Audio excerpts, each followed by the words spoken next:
Hello and welcome to a new knitting tutorial from Kolibri by Johanna.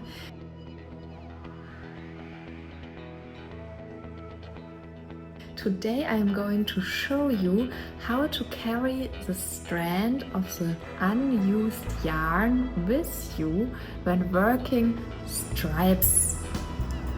We have these two colors, color 1 and color 2, and I'm going to show you how to carry color 1 when working with color 2 with you and the other way around, so that you don't have to weave in as many ends.